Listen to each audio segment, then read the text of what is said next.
Good evening, ladies and gentlemen. We're here live at WTOC News, and we're here with our expert in the field of brain-based learning as it's pertaining to education, Dr. Kirk Fitzpatrick. Good evening, ladies and gentlemen. I'm Dr. Fitzpatrick here, the BBL specialist at WTOC, and I'm giving you a little insight into an observation that I had with the high school history teacher out of Tallahassee, Florida, Mr. Price. His lesson that he was teaching his students was covering Islam and its culture and history. He started off the lesson by reading to the students the lesson plans and giving them the objectives of what it was that he planned on covering for that day. His objectives included having the students do an acrostic poem, which was to give background information and to see what the students' prior knowledge as far as Islam was concerned extended of. After the poem, he had the students watch a short film which captured the attentions of a lot of the students. After the short film, they did a PowerPoint covering the culture and civilization and history of Islam and its origins. He touched on some of the ties between Islam and Christianity and Judaism. After touching on that, he had the students to be divided up into groups where they used their rhythmic learning skills to create songs about Islam.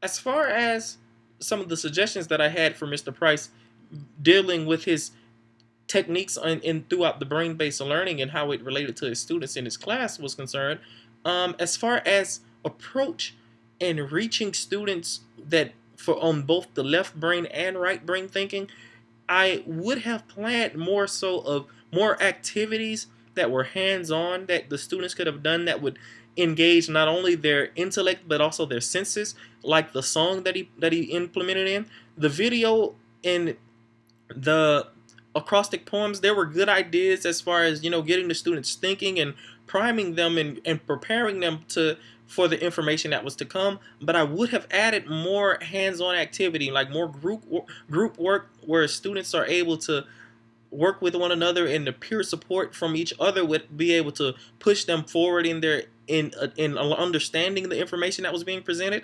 I also wouldn't have switched up modes of presentation of the information as frequently as he did, which, as far as novelty is concerned, is a good thing in some cases, but when you overdo it, it can be a little bit over the top and too much. It just made it too hard to follow, to where students could get overwhelmed easily and just start not paying as much attention. As far as the motivational strategies, I thought the bonus points for the best group as far as the group song and skit was a great idea.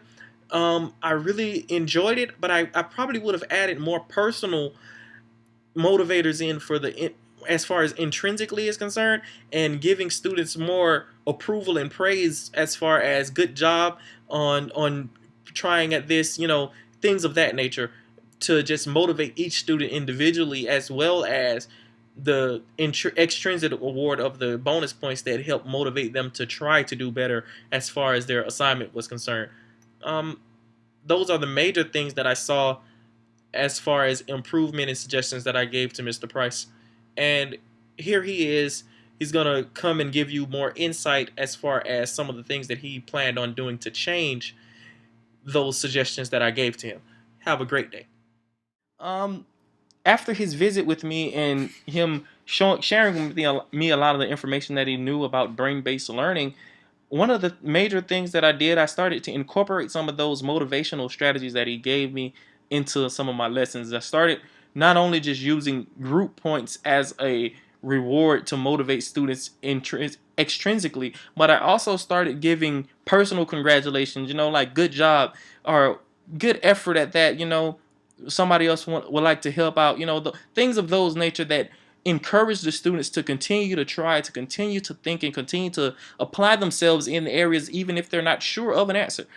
Because those types of things encourage students to actually try and participate, which helps their learning, according to Jensen in his book on brain-based learning theories. I stopped having as many different methods or modes of teaching to lessen a little bit the novelty of my lessons, and not just jumping around from different from one theme or one mode of teaching to another mode, not just jumping around from lecturing to PowerPoint to a video to a game or a song or a skit, things of that nature. But I actually just started to try to calm it down a little bit more because, I'm the type of person, I like having activities going on. I like everything to constantly be fast paced and moving. But I started to lessen that a little bit so students have the time for their brain to just rest and to actually soak in all the information that they receive throughout the day.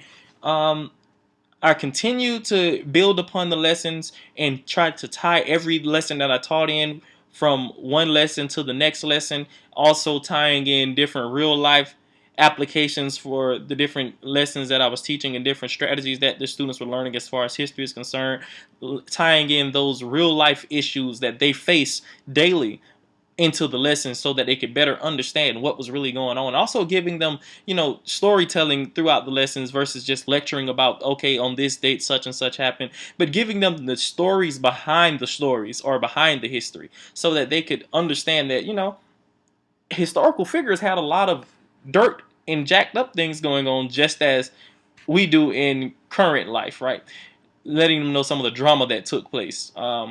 As far as my approach, one of the major things that I was working on changing is planning and pre-planning for students with different learning disabilities and students who learn differently, students who require more of a hands-on learning or require things to be rhythmic in there to learn, like for the students who learn better through doing songs or through doing skits and poems and etc. I started to incorporate more of those things into the lesson as well as games to reinforce information, also to go back over information, but also as a means of getting the students' minds interactive into the lessons through the different digital media because honestly, a lot of high school students now hate just reading out of the book. So that's what I've been working on trying to do. That's it. Love you. Bye bye.